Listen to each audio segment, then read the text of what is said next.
기도하기 소망합니다.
오늘도 우리 청년 학생들을 이 자리로 불러주시고 찬양할 수 있는 은혜 주심에 감사드립니다. 한 주간의 삶 속에서 분주함과 여러 생각들로 흐트러져 있던 우리의 마음을 이 시간 주님 앞에 모으기 원합니다. 이 시간 우리가 드리는 찬양이 단순한 노래가 아니라 하나님 앞에 서는 예배가 되게 해주시고 우리의 중심이 주님께 하게 해주시옵소서. 사랑하는 하나님 아버지, 우리 청년 학생 공동체를 들어주셔서 우리가 어디서 무엇을 하든지 주님을 의식하며 살아가는 공동체가 되게 하시고 서로를 세워주며 진실함으로 나아가게 해주시옵소서. 특별히 오늘 말씀을 통해 하나님 앞에서 살아가는 정직의 삶을 배우게 하시고 우리의 모습이 아닌 주님이 원하시는 모습으로 변화되게 해주시옵소서. 이 예배 가운데 임재해 주시고 우리의 고백을 기쁘게 받아주시는 주님을 기대하며 예수 그리스도의 이름으로 기도드립니다. 아멘. 우리 모두 함께 일어나셔서 박수 치며 꿈으로 찬양하러 나아갑시다. 아멘.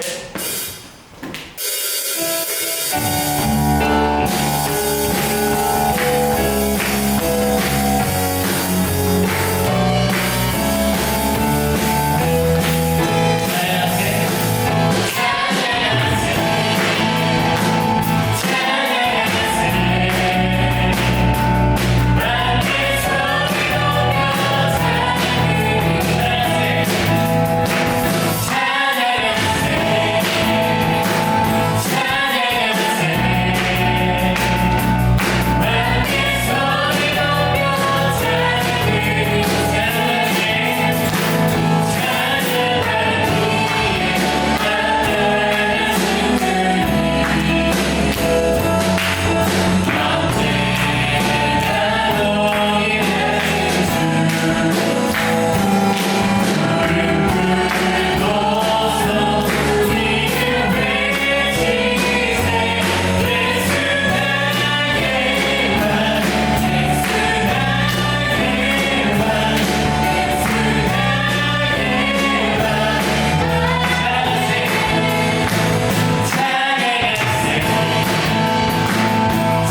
주님, 오늘도 저희들의 허물과 죄를 용서해 주시고 항상 말씀에 순종하고 기도하게 하여 주세요. 또 교회에 참석하지 못한 성도들도 하나님이 기억하여 주시고 예배에 나올 수 있도록 인도하여 주세요. 오늘 설교 말씀해 해주실 강도사님께서도 영문관의 강건함과 말씀을 듣는 저희들에게 풍성한 은혜를 받는 시간이 되게 축복하여 주세요. 예수님의 이름으로 기도드립니다. 아멘.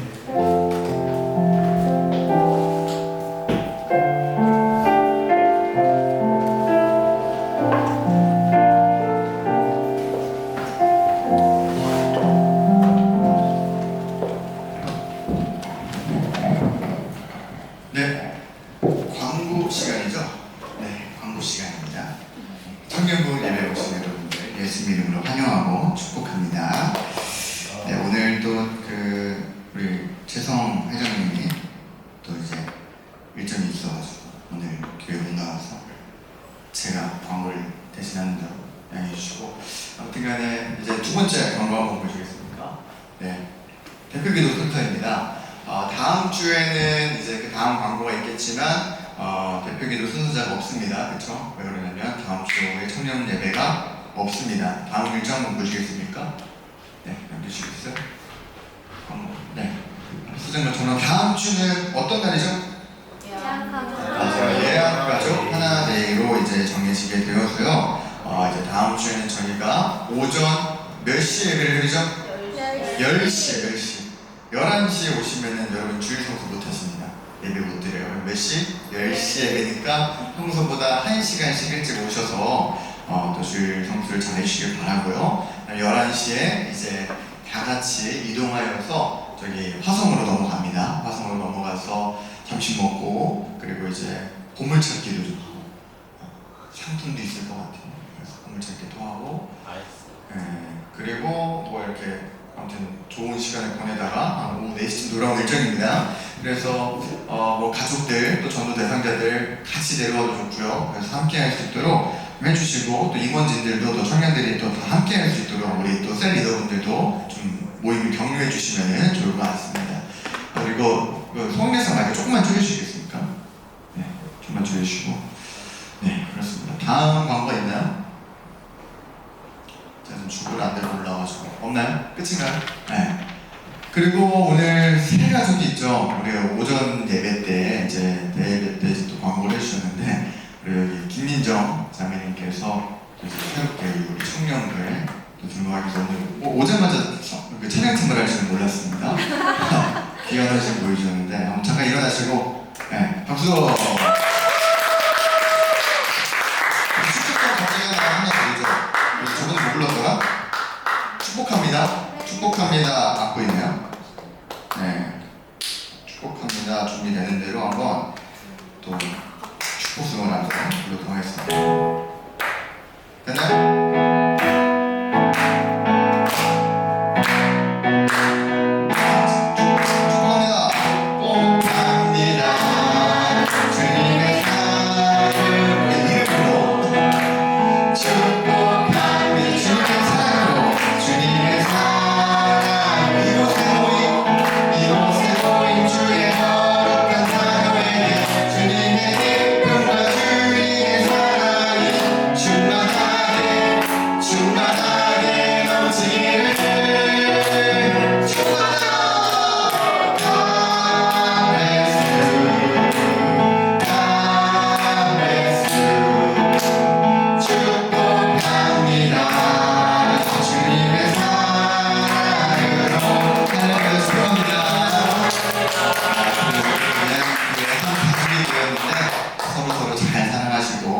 돌봐주시고 함께하는 공동체를 세워서 갔으면 좋겠습니다. 네, 앉아주십시오.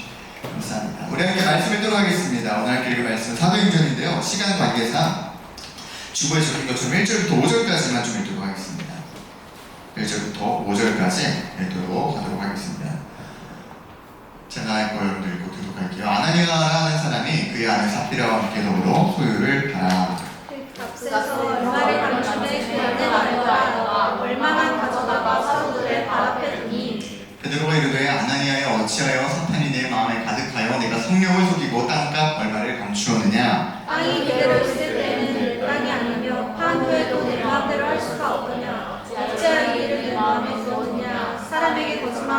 아니요 하나님께로다. 아나니아가 이 말을 듣고 엎드려 종이 떠나니 이를 듣는 사람이 다 크게 두려워하더라. 아멘. 기도하겠습니다. 하나님 아버지 감사합니다. 이 시간 주님의 말씀을 듣습니다. 오늘 이 말씀을 통하여서 하나님 앞에서 살아가는, 정말 언제 하나님을 인식하며 살아가기를 다짐하는 또 그러한 삶이 되는 우리 모두가 될 수 있도록 주님 역사하여 주시옵소서. 감사합니다. 예수님의 이름으로 기도드립니다. 아멘. 샬롬. 반갑습니다. 오늘도 시간이 없습니다. 네, 전도를 나가야 돼서 2시 40분까지 끝내야 되기 때문에 지난번 부활절 때 분량 조절을 실패해서 마지막에 거의 뭐 쇼미더머니였어요. 랩을 하다가 나갔는데 오늘은 조금 더 분량을 줄여왔습니다. 그래서 최대한 빨리 좀 말씀을 나눠보도록 할게요. 자, 오늘 함께 읽어본 사도행전 5장은 아마 다음 주 오전 예배 때도 여러분들이 듣게 되시지 않을까 싶어요. 네, 그래서 오늘 보면 사도행전 가장 끝까지 했기 때문에 아마 다음 주에 또 오전 예배 때 목사님이 다루시지 않을까 그렇게 예상이 되는데, 이 사도행전 5장에 어떤 이야기가 소개가 되죠? 두 인물이 등장합니다. 아나니아와 삽비라 부부가 등장을 합니다. 참 어려운 본문이에요. 많은 본문들이 있지만 이야기가 참 어려운 본문입니다. 하지만 우리는 지난번에 재작년쯤이긴 하지만 사도행전 강의를 하면서 이 본문을 또 깊이 있게 다루었었습니다. 그러니까 여러분들에게 좀 배경적인 이해가 좀 있으리라고 생각을 하는데요. 그래도 이 이야기를 모르시는 분들을 위해서 조금 배경을 좀 설명을 해드리도록 하겠습니다.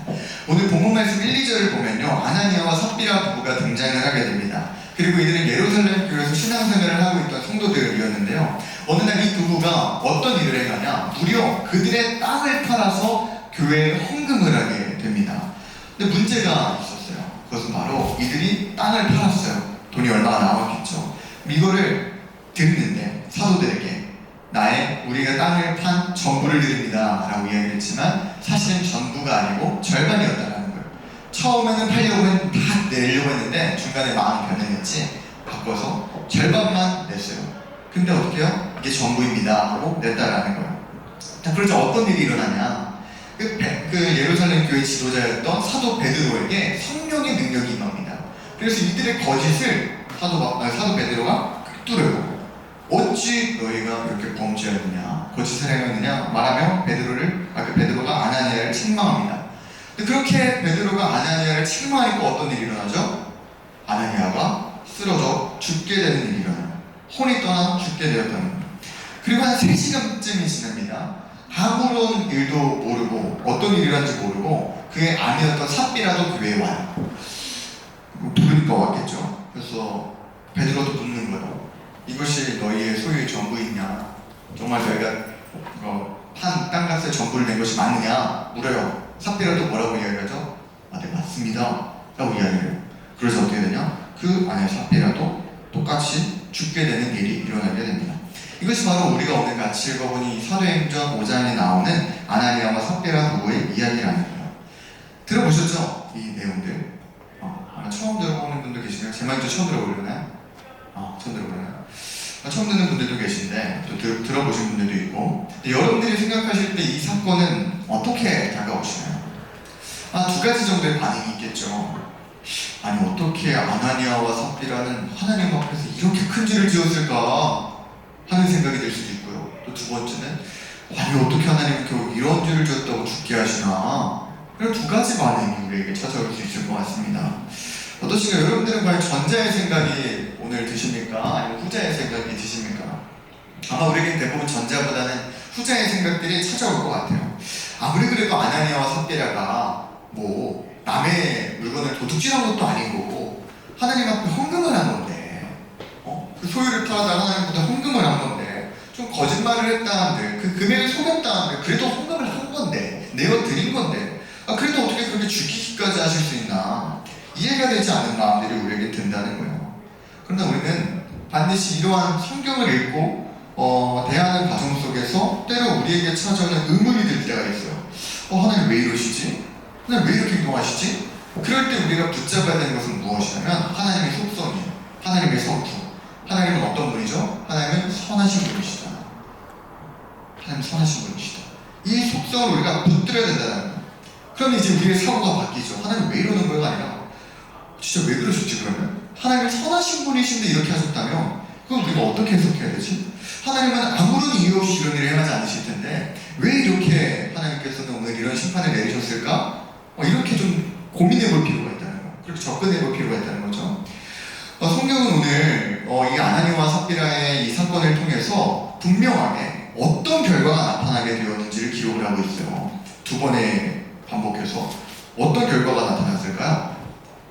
한번 볼래요? 그 본문 말씀 한번 보세요. 사도행전 5장 한번 보세요. 쭉 보면은 5절도 그렇고 마지막 11절쯤인가 10절 11절에도 그렇고 어떤 결과가 반복해서 나타납니까? 사람들이 두려워했다.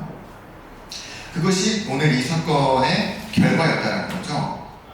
우리가 이를 통해서 알 수 있는 것은 무엇이냐면요, 하나님께서 오늘 이 아나니아와 삽비라 부부를 통하여서 하고자 하셨던 일이 뭐예요? 사람들을 두려워하게 만드셨다는 거예요. 하나님은 사람들로 하여금 두려워하게 만드시려고 오늘 이 일을 행하셨다는 것이죠. 자, 그렇다면 이 많은 사람들이 오늘 이 사건을 통해서 무엇을 두려워하게 되었을까요?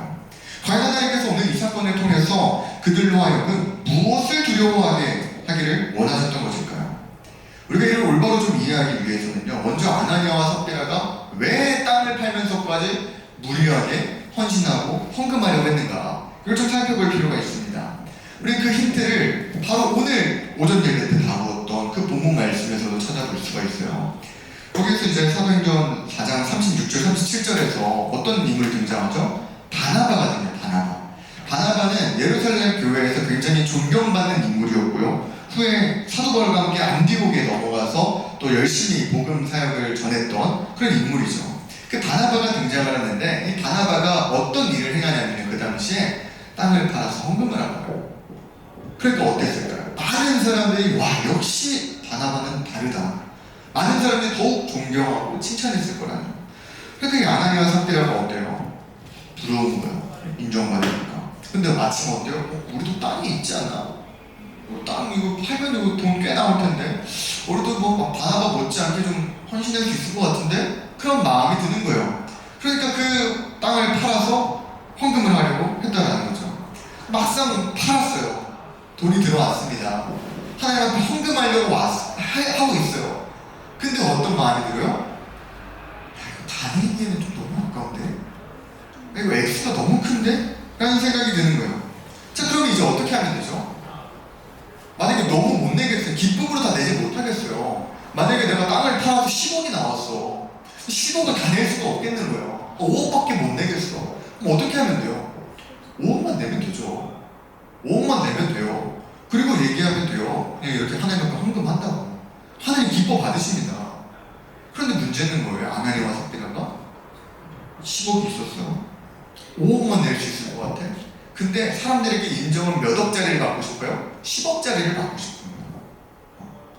그 정도의 칭찬을 받고 싶어요. 그러니까 어떻게 하려고요? 어차피 이 예루살렘 교회에 이 땅값이 얼마인지 아는 사람 아무도 없는 거예요. 그러니까 어떻게 하냐? 야, 우리 그냥 땅값 전부 드렸다고 하자 라고 하고 그렇게 거짓으로 하나님께 헌금을 했다는 거죠. 사랑하는 여러분, 오늘 이 말씀은요, 단순히 우리가 헌금을 잘해야 한다, 그런 교훈을 주기 위해서 하나님이 주신 말씀이 아닙니다. 물론 제가 거듭해서 말하지만 우리 예한교 청년들에게 제가 더더욱 앞으로 또 강조해서 이야기했지만, 여러분 헌금생활 잘 하셔야 됩니다. 헌금생활 잘 하셔야 돼요. 아직 올바른 헌금생활을 못하고 계시다면 정말 잘 하셔야 돼요. 여러분들의 수입의 11조, 주정헌금, 감사헌금 하나님 앞에서 물질을 구별하여서 하나님 앞에 온전히 올려드릴 수 있어야 돼요. 근데 왜 헌금하라고 할까요? 왜 헌금하라고 할까요? 교회가 돈이 없어서 헌금하라는 게 아니에요. 교회가 돈이 필요하니까 여러분들 빨리 좀 헌금 좀 하세요, 이런 이야기가 아니에요. 제가 감히 말하건대, 그리고 저는 확신하건대, 여러분들이 헌금 안 하셔도요, 이 교회에 돈이 필요하면요, 이 교회를 사랑하신 하나님께서 어떤 방법을 사용해서라도 허락하십니다. 왜요? 하나님은 모든 만물의 주권자니까요. 여러분들이 헌금 안 하셔도요, 교회는 살아날 수 있어요. 하나님은 분명히 역사하실 수 있는 분입니다. 근데 우리가 하나님 앞에서 헌금이 훈련되어야 하는 이유는요, 첫째로 물질이 있는 곳에 마음이 있기 때문이에요. 물질이 있는 곳에 마음이 있기 때문에. 여러분들 왜 아직 헌금 못 하시는 분들 계실 거예요. 헌금 생활 잘 못 하시는 분들. 왜 우리가 헌금을 잘 못할까요? 왜 아직 11조를 잘 못하겠을까요? 왜 그런 걸까요? 다른 곳에 써야 돼서잖아. 다른 곳에 써야 돼서. 거기에 내 마음이 있는 거예요. 거기에 내 마음이. 우리는 반드시요 이 물질의 영역, 재정의 영역에 있어서도 내가 주인이 아니라 하나님의 주인 되심을 인정하면서 살아가야 된다는 거예요. 우리가 우리의 삶의 주인이 하나님이심을 믿죠? 믿으십니까? 우리의 삶의 주인이 누구라고요? 하나님이심을 믿습니다. 그래서 우리가 그런 삶의 고백으로 어떤 삶을 살아가죠? 주일 성수를 하잖아요. 일주일의 하루를 하나님께 구별하여서 이 날은 주님의 날입니다. 고백하고 하나님께 드리면서 뭘 고백하는 거예요? 내 삶의 주인은 내가 아닙니다. 고백하는 거잖아요. 내 삶의 주인은 오직 하나님이십니다. 고백하는 거잖아요. 물질도 마찬가지예요. 11조가 어떤 의미예요? 내 물질도 내가 주인이 아닙니다. 내 재정도 내가 주인이 아닙니다. 하나님이 주인 되십니다. 하나님께서 책임지신 삶을 좀 믿습니다. 믿음의 고백을 하나님께 올려드리는 게 11조가 헌금생활이라는 거예요.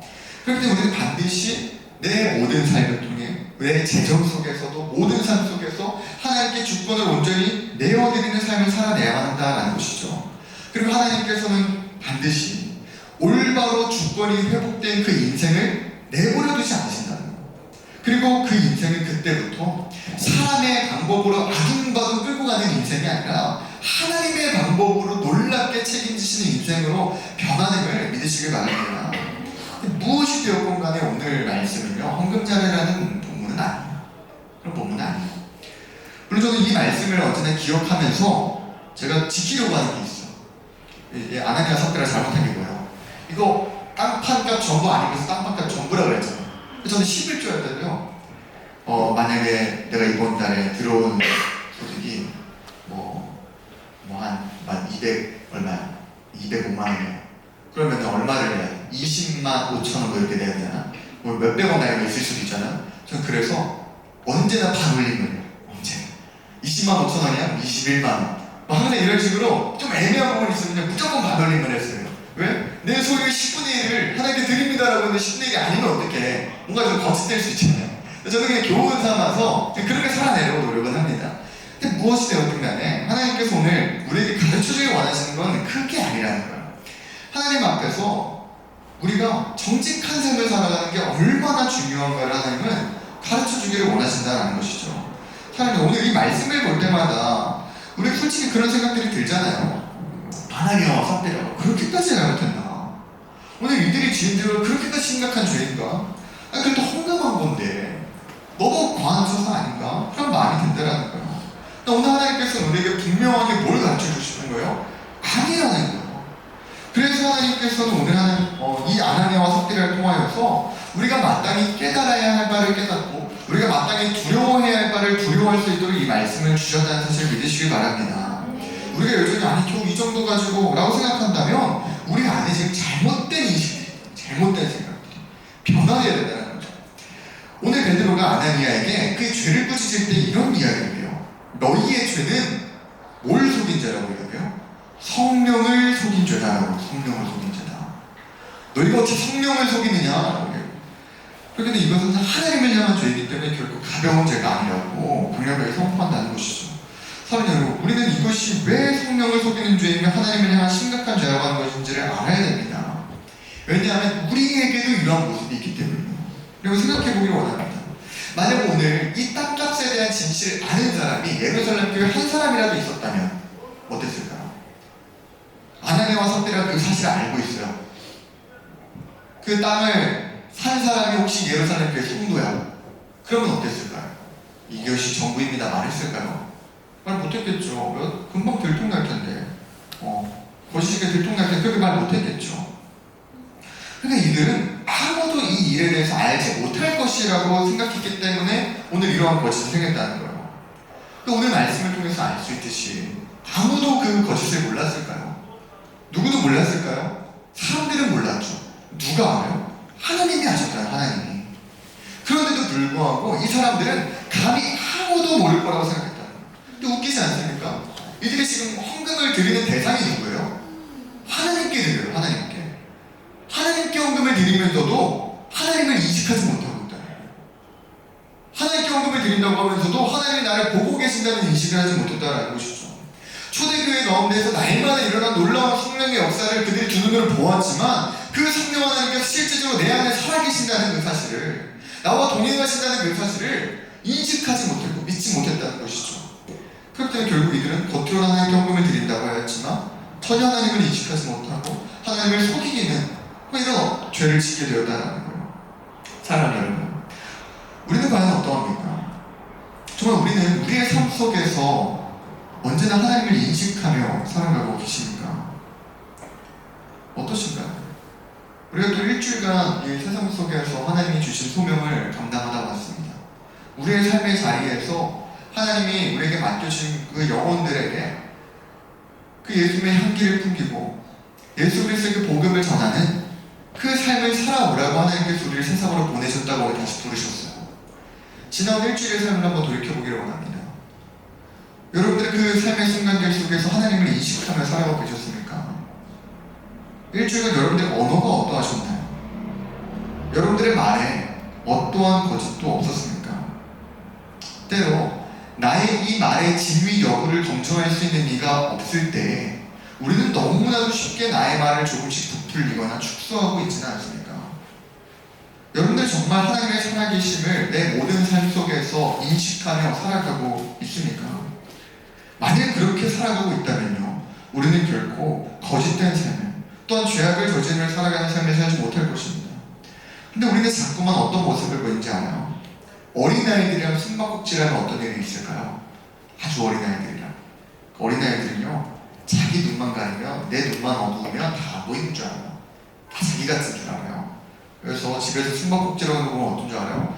소파에서 지 얼굴만 묻어놓고 있어요. 엉덩이는 다 내놓고. 그리고 숨었대요. 못 찾을 줄 알아요.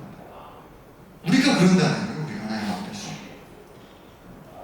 내가 모르니까. 내가 하나님이 안 보이니까 하나님은 내가 안 보일 거라고 착각하며 살아간다는 거죠. 그래서 우리의 죄악된 행동들이 사람들 앞에서는 절제가 돼요. 우리 뭐 교회에서 욕하시는 분들 계십니까? 혹시 있으세요? 없죠? 네, 저 오랜 방송에서 하고 계신 거 아니시고 교회 내에서 막 죄지으러 다니십니까? 안 그러잖아요. 왜 그래요? 내 눈 보는 사람들이 내게 통제가 되는 거예요. 저 사람들이 보고 있으니까 이렇게 하면 안 되니까. 그런데 그 사람들 앞에서는 그러다가도 내가 홀로 있을 때는 어떠합니까? 내가 홀로 있을 때에도 이 교회 공동체 가운데 있을 때와 같이 내 행동을 절제하며 내 행동을 인식하며 절제된 삶을 말씀대로 살아가기 위해 노력하십니까? 또 혹은 내가 하나님의 자녀라는 것을 모르는 사람들과 함께 할 때는 어떠십니까? 누군가 그래도 내가 예수 믿는 사람인 걸 알면은 부담이 되니까 좀 예수 믿는 것처럼 잘 살려고 노력을 하겠지만 아무도 내가 예수 믿는 걸 몰라요. 그럼 다른 삶의 현장 속에서는 어떠합니까? 거기서 전혀 절제하지 못하는 그런 삶을 살고 있지는 않습니까? 그러나 오늘 하나님께서는 이 아나니아와 삽비라를 통해 우리에게 무엇을 말씀하고 계시는 거예요? 얘들아, 사람이 보는 안 보든 정직하게 살아가야 된다. 왜? 사람들은 몰라도 하는 다 안다. 하나님은 다 하신다는 거예요. 그러니까 양심을 속이지 말고 정직하게 거룩하게 살아가야 한다 라고 말씀하시는 거죠. 우리가 오늘 이 말씀을 통해서 얻을 수 있는 교훈이 있습니다. 우리가 정직하게 살 수 있는 방법이 있어요. 단 한 가지입니다. 그게 뭘까요? 바로 하나님 앞에서 살아가는 거예요. 하나님 앞에서. 호랑대오라는 말 아시죠? 하나님 앞에서. 하나님을 인식하며 살아가는 거예요. 제가 이제 말씀 맺으려고 하는데요. 빨리 끝났죠. 오늘 말씀을 묵상을 준비하는 가운데 제가 오늘 이 말씀 묵상에 그런 마음을 좀 주셨어요. 숨겨진 하나님의 마음을 좀 한 가지 깨닫게 해주셨어요. 하나님께서는 왜 오늘 우리에게 정직하게 살아가기를 원하실까요? 왜 정직하게 살아가기를 원할까요? 물론 정직하게 살아야 또 거룩하게 살 수 있고 그래야 죄 짓지 않으며 하나님과 함께 할 수 있기 때문이겠죠. 맞는 말입니다. 근데 하나님께서 이번 한 주 가운데 저에게 주신 마음은 무엇이었냐면요, 하나님께서는 우리가 거룩한 삶을 사는 것, 그것도 중요시 여기지만요, 우리가 거룩한 삶을 살아가기 위해서는 반드시 어떻게 살아야 된다 했죠? 하나님 앞에서 하나님을 인식하면서 살아가야 된다 했잖아요. 우리가 거룩하게 살려면 뭘 해야 되냐? 하나님을 인식해야 돼요. 하나님을 바라보아야 돼요. 그러니까 하나님이 그런 마음을 주시더라고요. 하나님 원하시는 게 이거구나. 독생자 예수 그리스도의 보혈로 비싼 값을 치르고 회복시킨 좀 하나님의 자녀로 삼으신 바로 그런 우리들의 눈을 하나님이 보고 싶어 하시는구나. 그런 아비의 마음이 저에게 느껴지더라고요. 여러분, 우리가 자식된 자들로서 어떻습니까? 집에서 어떠세요? 부모님들은 잘 잘하세요? 다 키워놨더니 필요할 때만 찾고 집에 오면 방에 쏙 들어가 버리고. 제가 그런다는 건 아니고요. 그러는 사람들이 많이 있잖아요. 네. 근데 부모의 마음이 뭐예요? 어떤 마음일까요? 부모의 마음. 물론 자녀가 정직하게 살길 원하죠. 거룩하게 살길 원하죠. 그런 결과로서의 삶도 원하죠. 그런데 부모가 정말 원하는 게 또 뭐예요? 그 자녀가 내게 찾아와서 내 눈을 마주치고 나와 함께하는 거예요. 그게 오늘 우리를 향하신 하나님 아버지의 마음이라는 거죠. 우리가 하나님을 인식하고 하나님을 바라보기를 원하신다는 거예요. 그 사랑의 관계를 하나님께서 날마다 우리와 함께 누리기를 하나님이 원하신다는 거예요. 근데 사랑하는 여러분, 우리가 어때요? 하나님을 인식하지 않아요. 왜? 거룩하게 살 생각이 없어요. 정직하게 살아가려고 발버둥치질 않아요. 하나님의 말씀대로 살아가려고 노력하지 않아요. 그러니까 하나님을 바라보지 못해요. 근데 우리가 정직하게 살아가고자 노력할 때, 하나님의 말씀대로 살아가고자 노력할 때, 하나님의 말씀이 나를 굴복시키고 순종하면서 살아가고자 노력할 때 우리는 뭘 하게 됩니까? 하나님을 바라보게 됩니다. 하나님을 인식하게 됩니다. 그때 하나님께서 우리의 눈을 바라보시면서 이 땅을 살아가면서 허덕이던 그런 죄의 종이 되었던 이들이 정말 이제는 예수 그리스도의 보혈로 회복이 되어져서 이 땅을 살아가는 가운데 이 눈에 보이는 것들을 눈에 내어 살아가는 것이 아니라 그 속에서도 자꾸만 눈을 들어서 하나님을 바라보는 우리의 이 시선을 하나님께서 얼마나 기뻐하시느냐는 거예요. 하나님께서 그 우리의 시선을 기다리고 계신다는 것이죠. 사랑하는 여러분, 부디 오늘 이 설교 제목과 같이 하나님 앞에서 살아가시길 축복합니다. 그 코람데오의 정신으로 살아가시길 축복합니다. 그래서 하나님께서 우리가 원하시는 그 거룩한 삶, 정직한 삶을 살아갈 수 있기를 바랍니다. 우리 안에 초등학생들이 그래 어디서 무엇을 하든 언제든 하나님 앞에 서 있음을 인식하면서 하나님과 그 사랑에 눈맞춤을 드리며 살아가 정직의 열매를 맺는 그런 복된 자녀들 되시기를 예수님의 이름으로 축복합니다. 네, 기도하겠습니다. 하나님 아버지 감사합니다. 오늘 이 시간 우리를 사랑하셔서 또 우리를 향하신 주의 말씀을 허락해 주시며 감사드립니다. 하나님, 우리는 자꾸만 주의 말씀대로 살아가지 못합니다. 하나님의 말씀을 실천할 때에도요, 하나님을 인식하지 아니하고 자꾸만 사람들을 인식합니다. 사람들 앞에서는 거룩한 모습으로 살아가려고 노력하기도 하지만 아무도 나를 보지 않아 홀로 있을 때에는 또 그로부터 자유한 상황에 있어서는 또다시 내 마음대로 욕심대로 살아가는 우리의 모습들이 있습니다. 주님, 우리를 긍휼히 여기시고 우리를 용서하여 주시옵소서. 하나님, 이제는 우리의 삶이 변화되기를 원합니다. 오늘 하나님께서 아나니아와 삽비라의 죽음을 통하여서 강력하게 보여주기를 원하셨던 우리가 정직한 삶을 살아가는 것이 얼마나 중요한지, 우리가 하나님 앞에서 살아가는 것이 얼마나 중요한 것인지, 하나님께서 얼마나 우리의 눈을 보고 싶어 하시는지 그 마음을 우리가 오늘 깨닫게 되었으니 이제는 우리가 앞으로의 삶을 결단하기를 원합니다. 하나님, 정직한 삶을 살아가게 하여 주시옵소서. 거룩한 삶을 살아가게 하여 주시옵소서. 이를 위해서 우리가 날마다 이 눈에 보이는 것들에 매여서 살아가는 것이 아니라 우리의 눈을 들어 하나님을 바라보게 하여 주시옵소서. 우리 언제나 어떠한 상황 속에서도 하나님 앞에서 하나님을 인식하여 하나님과 동행하며 살아가는 복된 자녀들 될 수 있도록 주님 역사하여 주시옵소서. 감사합니다. 이 모든 말씀 살아계신 예수 그리스도 이름으로 기도드립니다. 아멘. 이 시간 주기도 노래를 마치겠습니다. 하늘에 계신 우리 아버지여, 이름이 거룩히 여김을 받으시오며 나라가 임하옵시며 뜻이 하늘에서 이루어진 것 같이 땅에서도 이루어지이다. 오늘날 우리에게 일용할 양식을 주옵시고 우리가 우리에게 죄진 자를 사하신 것 같이 우리의 죄를 사하여 주옵시고 우리를 시험에 들게 하지 마옵시고 다만 악에서 구하시옵소서. 내게 나라와 권세 영광이 아버지께 영원히 있사옵나이다. 아멘.